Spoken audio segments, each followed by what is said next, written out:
जब भी नारुतो के ग्रेटेस्ट विलन्स की बात होती है, लोग मदारा, पेन या ओबिटो का नाम लेते हैं। लेकिन एक कैरेक्टर ऐसा भी था जिसका नाम से पूरा हिडन लीफ विलेज कांप उठता था। एक ऐसा शिनोबी जो डेथ को भी चीट कर गया, ओरोचिमारू। सच बताऊं तो ओरोचिमारू के बारे में इतनी बात ही नहीं होती जितनी होनी चाहिए, क्योंकि अगर इंटेलिजेंस, फॉरबिडन जुत्सु और सर्वाइवल की बात करें तो नारुतो यूनिवर्स में शायद ही कोई उसके लेवल का हो। एक टाइम पर ओरोचिमारू हिडन लीफ के लेजेंडरी सैनिन में से एक था। जिराया, त्सुनाटे और ओरोचिमारू, तीन मॉन्स्टर्स।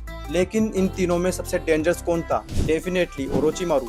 बचपन से ही ओरोचिमारू को एक ऑब्सेशन था, नॉलेज का। उसको हर जुत्सु सीखना था, हर सीक्रेट जानना था, और वही ऑब्सेशन उसको धीरे धीरे डार्कनेस की तरफ ले गया। उसने रियलाइज किया कि एक नॉर्मल ह्यूमन लाइफ में सब कुछ सीखना इम्पॉसिबल है, और इसीलिए उसका सबसे बड़ा गोल बन गया इमोर्टलिटी। इमोर्टल होने के लिए ओरोचिमारू ने इंसानियत की सारी लिमिट्स क्रॉस कर दी। Forbidden experiments, human testing, body modifications, उसने काउंटलेस लोगों पर एक्सपेरिमेंट किए, सिर्फ परफेक्ट बॉडी और इंटरनल लाइफ पाने के लिए। उसकी सबसे टेरिफाइंग एबिलिटी थी body transfer jutsu. Simple words में बोले तो उसका करंट बॉडी जब वीक हो जाता था, वो किसी और के बॉडी को अपना वेसल बना लेता था। मतलब टेक्निकली ओरोचिमारू मर ही नहीं रहा था। लेकिन बस इतना ही नहीं, ओरोचिमारू के पास स्नेक बेस्ड जुत्सु था, जिन्हें देखकर लिटरली नाइटमेयर आ जाए। जायंट स्नेक समन करना, अपनी बॉडी को स्नेक की तरह स्ट्रेच करना, स्किन शेड करके डैमेज अवॉइड करना, और उसकी हीलिंग एबिलिटी ऑलमोस्ट ब्रोकन थी। इवन जब लोगों को लगा कि ओरोचिमारू खत्म हो गया, वो किसी ना किसी वे से वापस आ गया। इसी वजह से फैंस उसको नारुतो का कॉकरोच विलन भी बोलते हैं, क्योंकि बंदा मरने का नाम ही नहीं लेता। अब सवाल ये है कि ओरोचिमारू सच में एविल था? देखो, उसने बहुत हॉरिफाइंग काम किए,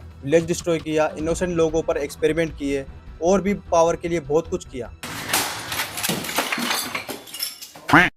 लेकिन इंटरेस्टिंग बात यह है कि ओरोचिमारू प्योर इविल विलन नहीं था। उसका मेन गोल डिस्ट्रैक्शन नहीं, नॉलेज था। वो दुनिया के सारे सीक्रेट समझना चाहता था, डेथ को डिफीट करना चाहता था, और इसी ऑब्सेशन ने उसे मॉन्स्टर बना दिया। बोरुतो टाइमलाइन में तो ओरोचिमारू कंप्लीटली चेंज दिखाई देता है। वो हिडन रहकर रिसर्च करता है और सरप्राइजिंगली कभी कभी हेल्प भी करता है। तो टेक्निकली ओरोचिमारू एक विलन भी था और ट्रेजिक जीनियस भी, एक ऐसा शिनोबी जो होकागे बन सकता था। लेकिन इमोर्टलिटी के ऑब्सेशन ने उसको हिस्ट्री के डार्केस्ट पाथ पर डाल दिया। ओरोचिमारू को लोग अंडर एस्टिमेट कर देते हैं, लेकिन सच ये है, नारुतो यूनिवर्स का सबसे डेंजरस ब्रेन शायद वही था। तुम्हारे अकॉर्डिंग ओरोचिमारू इविल था या सिर्फ मिसअंडरस्टूड? कमेंट करके जरूर बताना।